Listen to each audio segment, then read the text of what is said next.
सबको प्रेम भरा राधे राधे। जेठ मास की पूर्णिमा की हार्दिक शुभकामनाएं। तो सारे बहन भाइयों ने प्रेम भरा राधे राधे। पूर्णिमा का व्रत कब शुरू करना चाहिए और कितनी पूर्णिमा व्रत करके उद्यापन करना चाहिए और क्या क्या सामग्री होनी चाहिए, ये बात यशोदा मैया ने श्री कृष्ण से पूछी थी।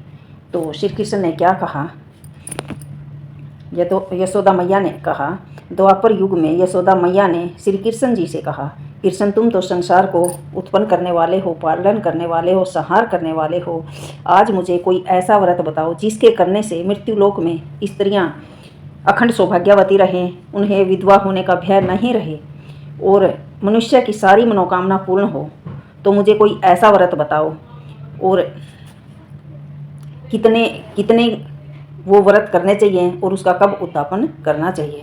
तो श्री कृष्ण जी कहने लगे कि हे माता, आपने तो बहुत अच्छा प्रश्न किया है, तो तुम्हें मैं इस व्रत के बारे में विस्तार से बताता हूँ। सौभाग्य की प्राप्ति के लिए स्त्रियों ने 32 पूर्णिमा का व्रत करना चाहिए। इस व्रत करने से स्त्रियां अखंड सौभाग्यवती रहेंगी और अत्यंत सौभाग्य देने वाला यह व्रत रहेगा और भगवान शिव की भक्ति भी प्राप्त होगी। यशोदा मैया कहने लगी कि हे कृष्ण, इस व्रत को प्रथम किसने किया था और कब इसका उद्यापन किया था और क्या इसकी सामग्री है। श्री कृष्ण जी कहने लगे, श्री कृष्ण ने कहा, हे माँ, पूर्णिमा के व्रत की पूजन सामग्री में गंगा जल, पंचामृत, ऋतु का फल, ढाक की लकड़ी, चंदन, चावल, सफ़ेद वस्त्र, नैवेद्य, दीपक आटे का होना चाहिए माँ, रोली, कलश, मौली, नारियल, सुपारी, जौ, तिल, धूप, बेलपत्तर, दतूरा, घी, शक्कर, दूब। अगर हो सके तो माँ पूजा करके वस्त्र ब्राह्मण को देवें, ये पूजन सामग्री है। और मैं माँ आपको एक पौराणिक कथा सुनाता हूँ। द्वापर युग में एक समय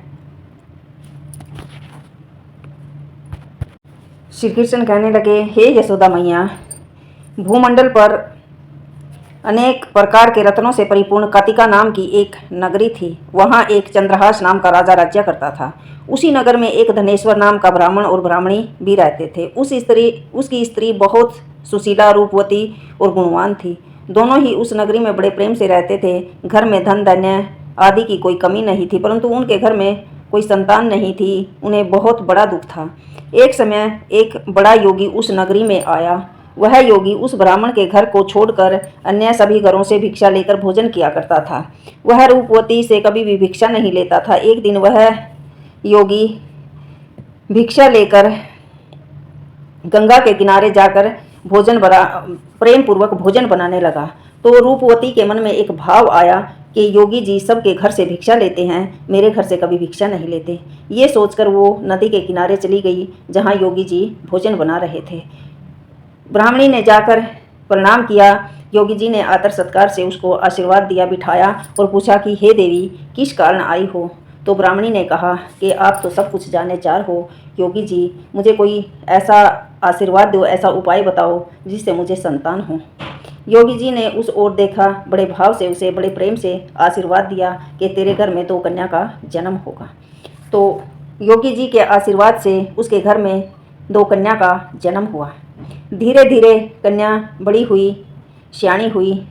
तो जो बड़ी कन्या थी वह बड़ी गुणवान थी, बड़ी सुशील थी और बड़ी भगवान की पूजा करने वाली थी। तो कन्या पूर्णिमा का व्रत बड़े भाव से, बड़े प्रेम से करती थी। और जो छोटी कन्या थी वो पूर्णिमा का व्रत तो करती थी, परंतु वो कभी पूर्ण व्रत नहीं करती थी। तो धीरे धीरे कुछ समय बीतता गया, कन्याएं बड़ी हो गई तो शादी हो गई। जो बड़ी कन्या थी उसकी शादी हुई। जिस घर में वह गई तो वह घर धन धान्य से परिपूर्ण हो गया और कुछ दिन बाद उसके एक संतान हुई जो बड़ी सुंदर थी। जो छोटी कन्या थी, जिसने कभी भी पूर्णिमा का व्रत पूरा नहीं किया, तो उसके गर्भ में संतान आती और मर जाती, उसका गर्भपात हो जाता। धीरे धीरे बहुत दुख हुआ, बहुत दुख सहन करती। कुछ पंडितों से, कुछ विद्वानों से दिखाया तो पंडितों ने, विद्वानों ने बताया कि इसने कभी भी पूर्णिमा का व्रत पूरा नहीं किया है, इसलिए यह कष्ट भोग रही है। उसने पूर्णिमा का व्रत किया। व्रत के प्रभाव से उसका संतान हुई।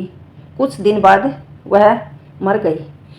संतान मर गई, उसे बहुत दुख हुआ। तो उसने सोचा कि इस संतान का लांछन अपनी बहन पर लगा दूं। उसने अपनी बहन को संदेशा दिया कि तू मुझे मिलने के लिए आ जा।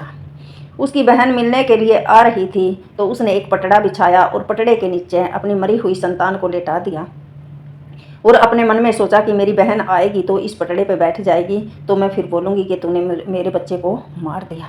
ये वह सोचती रही। उसकी बहन आई बड़े आदर सत्कार दिखाया उसने। उसके मन में तो छल कपट था, पर उसने ऊपर के भाव से अपना आदर सत्कार दिखाया और बहन को बोला कि तू इस पटड़े पर बैठ जा। तो बहन तो भगवान की भगत थी, पूर्णिमा के व्रत करती थी, भगवान पर बहुत विश्वास था, तो वह उस पटड़े पर बैठी। तो जो बच्चा मरा हुआ था छोटी बहन का, वो जीवित हो गया और रोने लगा। छोटी बहन दौड़ी आई और उसने अपने बच्चे को उठाया और गले से लगाया। तो उसने कहा कि बहन, मेरे तो मन में बहुत छल कपट था, आपने तो मेरे बच्चे को जीवित कर दिया, तो आपने क्या किया? बड़ी बहन ने कहा, बहन मैंने तो कुछ नहीं कहा, मैं तो सिर्फ भगवान का विश्वास करती हूँ और भगवान पर ही आश्रित हूँ। वो जो करता है अच्छा ही करता है। मेरी तो चुन्नी का पल्लू इसको लग गया और ये जीवित हो गया। छोटी बहन ने अपनी बड़ी बहन से माफ़ी मांगी और फिर संकल्प लिया कि मैं हर पूर्णिमा को संकल्प के साथ पूर्ण व्रत करूँगी। जैसे तेरे घर में सभी धन धान्य भरा हुआ है, पुत्र संतान है, सब कुछ है, मैं भी पूर्णिमा के व्रत से सब कुछ पा लूँगी। उसने ये अपने मन में संकल्प किया और फिर सबको बताया कि मैंने अपनी बहन से छल किया कि इसका ये दोष लगाऊंगी तो इसके पूर्णिमा का व्रत का ऐसा प्रभाव है, जो इस व्रत को करेगा धन धान्य से पूर्ण रहेगा। स्त्रियां करेंगी तो वो अखंड सौभाग्यवती रहेंगी, पुत्र की प्राप्ति होगी। और जिस बहन का पुत्र ना होगा तो पूर्णिमा के व्रत से उसको पुत्र भी होगा। तो ये बात सारे नगर में फैला दी, ढिंडोरा पिटवा दिया कि पूर्णिमा के व्रत का ऐसा प्रभाव है, तो जो भी करे इसको संकल्प के साथ करे, 32 पूर्णिमा का व्रत करे, फिर उद्यापन करे, सबको जैसी श्रद्धा हो दान दक्षिणा दे, चंद्रमा को अर्घ देकर पारण करे। तो सारे बहन भाइयों ने प्रेम भरा राधे राधे। ये बहुत पौराणिक कथा है हमारे पुराणों में। और जो भी मेरी बहन इस व्रत को करेगी अखंड सौभाग्यवती रहेगी, उसको कभी भी पति की मृत्यु का भय नहीं होगा। 32 पूर्णिमा का व्रत करके उद्यापन करना है। और जो भी व्रत शुरू करो पूर्णिमा का, तो मार्गशीर्ष मंगशर की पूर्णिमा से शुरू करना चाहिए। सारे बहन भाइयों ने जेठ मास की पूर्णिमा की हार्दिक शुभकामनाएं। ओम नमो भगवते वासुदेवाय नमः। राधे राधे। ओम लक्ष्मी विष्णु नमः। सबके घर में सुख शांति समृद्धि यश कीर्ति सब दे, लक्ष्मी का स्थायी निवास हो, मेरी बहनें अखंड सौभाग्यवती रहें, मेरे भाइयों की सभी मनोकामना पूरी हो। ओम नमो भगवते वासुदेवाय नमः। ओम लक्ष्मी विष्णु नमः। राधे राधे। बोलो पूर्णिमा की जय।